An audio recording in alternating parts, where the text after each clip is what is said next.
بسم اللہ الرحمن الرحیم۔ السلام علیکم دوستو، دنیا بھر کی بریکنگ اور سلیکٹڈ نیوز میں آج آپ سنیں گے، لیکن اس سے پہلے اگر ہو سکے تو لائک اور سبسکرائب کا بٹن ضرور دبا لیں۔ شکریہ۔ حضرت محمد مصطفیٰ صلی اللہ علیہ وآلہ وسلم کا ولادت باسعادت کا جشن ملک بھر میں عقیدت اور احترام کے ساتھ منایا گیا۔ پاک فوج کی جانب سے دارالحکومت اسلام آباد میں 31 جبکہ صوبائی دارالحکومتوں کراچی، لاہور، پشاور اور کوئٹہ میں 21 توپوں کی سلامی دی گئی۔ جشن عید میلاد النبی صلی اللہ علیہ وآلہ وسلم کے سلسلے میں ملک کے چھوٹے بڑے شہروں میں جلسے، جلوسوں اور ریلیوں کا اہتمام کیا گیا، جن میں حضور صلی اللہ علیہ وآلہ وسلم سے محبت کا اظہار کیا گیا۔ جلوس اور ریلیوں کی سیکیورٹی کے لیے پولیس کے خصوصی دستے تعینات کیے گئے۔ لوگوں نے اپنے گھروں کو خوبصورت برقی کمکموں سے سجا رکھا تھا، جبکہ پارلیمنٹ ہاؤس، وزیر اعظم ہاؤس، ایوان صدر سمیت سرکاری اور غیر سرکاری عمارتوں کو بھی خوبصورتی سے سجایا گیا تھا۔ اس کے علاوہ مختلف شہروں میں خانہ کعبہ اور مسجد نبوی صلی اللہ علیہ وآلہ وسلم کے خوبصورت ماڈل بھی سڑکوں پر رکھے گئے تھے، جو عوام کی توجہ کا مرکز بنے رہے۔ وزیر اعظم عمران خان نے اپنی ٹویٹ میں کہا تھا کہ ہم اپنے رسول اکرم صلی اللہ علیہ وآلہ وسلم کا یوم ولادت یعنی عید میلاد النبی صلی اللہ علیہ وآلہ وسلم نہایت ہی شان طریقے سے ملک بھر میں منائیں گے۔ میں ایک شخص نے ایک مکھی سے جان چھڑانے کے چکر میں اپنے ہی گھر کو تباہ کر دیا۔ 82 سالہ شخص اپنے گھر میں رات کا کھانا کھانے بیٹھا تھا کہ جب انہیں ایک مکھی نے پریشان کرنا شروع کر دیا۔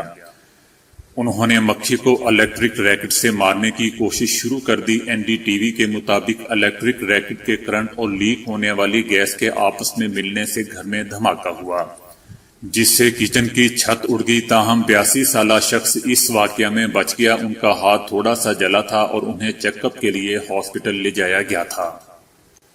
اب جبکہ ان کے گھر والے گھر کی مرمت کا کام کروا رہے ہیں، تاہم یہ بات اب تک واضح نہیں ہوئی کہ اس مکھی کا کیا ہوا۔ دوستو، کیلا انسانی صحت کے لیے بے حد مفید ہے۔ اس میں موجود غذائیت اور اینٹی آکسیڈنٹس انسان کے لیے صحت بخش ہیں۔ غذائی اعتبار سے کیلے کی افادیت سے انکار نہیں کیا جا سکتا، کیونکہ کیلا غذائیت سے بھرپور ہے جو انسانی جسم کو پلک جھپکتے ہی توانائی مہیا کرتا ہے۔ کیلے میں بھرپور پوٹاشیم موجود ہوتا ہے، جو کہ بلڈ پریشر لیول کو کنٹرول رکھنے کے لیے بہت ضروری ہوتا ہے۔ کیلا پیٹ میں موجود السر کا سبب بننے والے جراثیم کو ختم کرتا ہے، کیونکہ یہ تیزابیت کو دور کرتا ہے، جبکہ قبض کے لیے بھی یہ اکسیر ہے۔ لیکن کچھ پرانے لوگوں کا خیال ہے کہ رات میں کیلا کھانا زکام اور کھانسی کا سبب بنتا ہے۔ کیلا دل کی دھڑکن کو نارمل رکھتا ہے۔ کیلے میں سوڈیم بائی کاربونیٹ ہوتا ہے جو معدے کے لیے بے حد مفید ہے۔ ماہرین کے مطابق کیلا دن یا رات کسی وقت بھی کھایا جا سکتا ہے، مگر چونکہ کیلے کو ہضم ہونے میں وقت لگتا ہے، اس لیے اگر رات میں کیلا کھانا ہے تو سونے سے کم از کم 2 گھنٹے پہلے کھائیں، کیونکہ کیلے میں میگنیشیم کی تعداد زیادہ ہوتی ہے اور یہ ہضم ہونے میں وقت لیتا ہے، اس لیے کھانے کے فوراً بعد نہ سویا جائے۔ فضا میں پیدا ہونے والے بچے نے زندگی بھر کے لیے مفت سفر کا حق جیت لیا۔ مصر کے دارالحکومت قاہرہ سے برطانیہ کے دارالحکومت لندن کے لیے طیارے نے جرمنی کے شہر میونخ میں لینڈنگ کی، لیکن ابھی طیارے نے لینڈنگ نہیں کی تھی کہ طیارے میں موجود ڈاکٹر کی مدد سے بچے کی پیدائش ہوئی۔ مصر ہولڈنگ کے سربراہ رشدی زکریا نے ماں کو مبارکباد پیش کی اور طیارے میں پیدا ہونے والے بچے کے لیے عمر بھر کے لیے مفت سفر کا اعلان بھی کیا۔ روس کے صدر پوٹن کا کہنا ہے کہ امریکہ نے ہمیں اپنے ہتھیاروں کے پروگرام کو ترقی دینے پر مجبور کیا۔ ہمارے جدید ترین ہتھیار طاقت، توانائی، رفتار اور نشانہ بنانے کی صلاحیت کے حوالے سے بے مثال ہے۔ پیوٹن نے کہا کہ امریکہ نے START 3 معاہدے سے نکل کر ہمیں ہتھیاروں کے پروگرام کو ترقی دینے پر مجبور کیا۔ فلسطین کے علاقے غزہ کی پٹی میں اسرائیلی ناکہ بندی کے اثرات کے خاتمے کے لیے قائم کردہ کمیٹی کی طرف سے جاری ایک رپورٹ میں کہا گیا ہے کہ صہیونی ناکہ بندی کے نتیجے میں غزہ میں غربت کی شرح 85% تک پہنچ چکی ہے۔ موجودہ کورونا اور اسرائیلی ناکہ بندی نے غزہ کی پٹی کی معیشت پر تباہ کن اثرات مرتب کیے ہیں۔ دوسرے الفاظ میں غزہ میں 85% آبادی غربت کی لکیر سے نیچے زندگی گزارنے پر مجبور ہے۔ برطانوی شہزادہ ہیری اور ان کی اہلیہ نے منفی سوشل میڈیا کی مذمت کرتے ہوئے خبردار کیا ہے کہ سوشل میڈیا پر نفرت اور غلط معلومات کے عالمی بحران سے لوگوں کی ذہنی صحت پر منفی اثرات مرتب ہو رہے ہیں۔ منفی سوشل میڈیا عالمی بحران ہونے کے ساتھ ساتھ نفرت کا عالمی بحران، غلط معلومات پھیلانے کا عالمی بحران اور عالمی ذہنی بحران بھی ہے، جس کے خلاف ہم سب کو اپنا کردار ادا کرنا ہوگا، کیونکہ منفی سوشل میڈیا سے لوگوں کی ذہنی صحت متاثر ہو رہی ہے۔ ان کا مزید کہنا تھا کہ منفی سوشل میڈیا اور نفرت کا عالمی بحران صرف ذہنی صحت اور جذباتی فلاح و بہبود کا مسئلہ نہیں ہے، بلکہ یہ ایک انسانی مسئلہ بھی ہے جس سے ہم سب آن لائن اور آف لائن متاثر ہو رہے ہیں۔ معروف انگریزی لغت آکسفورڈ نے شدید دباؤ کے بعد کچھ تبدیلیاں کرتے ہوئے عورت کے لفظ کی تعریف بدل دی ہے۔ آکسفورڈ انگلش ڈکشنری پر صنفی امتیاز برتنے کا الزام تھا اور اس کے خلاف پٹیشن بھی دائر کی گئی تھی، جسے 30,000 سے زائد افراد کی حمایت بھی حاصل تھی۔ تاہم اب پبلشر نے کچھ تبدیلیاں کرتے ہوئے عورت کے مفہوم اور اس کی تعریف بدل دی ہے۔ نئی انٹری کے مطابق اب لفظ عورت کی وضاحت کی جائے گی کہ ایک شخص کی بیوی یا دوست۔ دوستو، یاد رہے کہ اس سے قبل عورت کے لفظ کی وضاحت کے لیے شخص کی جگہ مرد لکھا جاتا تھا اور اسی کو پٹیشن میں صنفی امتیاز کے مترادف قرار دیا گیا تھا۔ اسکاٹ لینڈ میں بچوں کو مارنا غیر قانونی قرار دے دیا گیا ہے۔ اسکاٹ لینڈ کی پارلیمنٹ میں گزشتہ سال بچوں کے تحفظ کے حوالے سے پیش کیے گئے بل کو منظور کر لیا ہے۔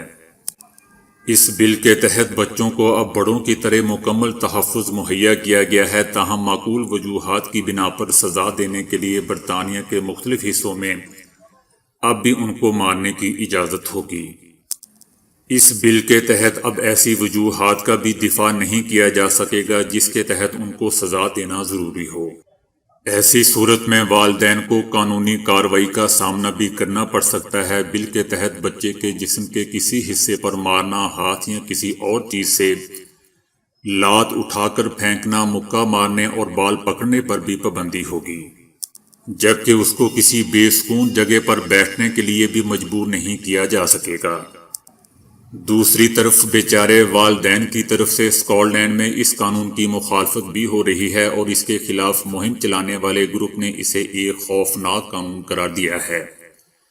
بل کی مخالفت کرنے والے گروپ کا کہنا ہے کہ اس قانون نے والدین کو انتہائی کم اختیارات دیے ہیں۔ اچھی بات ہے، اب بیٹھ کر میری طرح اردو سیکھو۔ بہت سے اسمارٹ فونوں کی ایک بڑی خرابی یہ ہے کہ ان کی بیٹری بہت جلد ختم ہو جاتی ہے۔ خوش قسمتی سے بیٹری کی زندگی بڑھانے والے طریقے موجود ہیں، ان کے ذریعے بیٹری کی مدت استعمال خاصی بڑھ جاتی ہے۔ اسمارٹ فون میں سب سے زیادہ توانائی اس کی اسکرین استعمال کرتی ہے، لہذا اسکرین کی روشنی کم کر دیجیے۔ یوں آئی فون پر 1 گھنٹے میں 54%، جبکہ اینڈرائیڈ فون پر 30% کم بیٹری صرف ہوتی ہے۔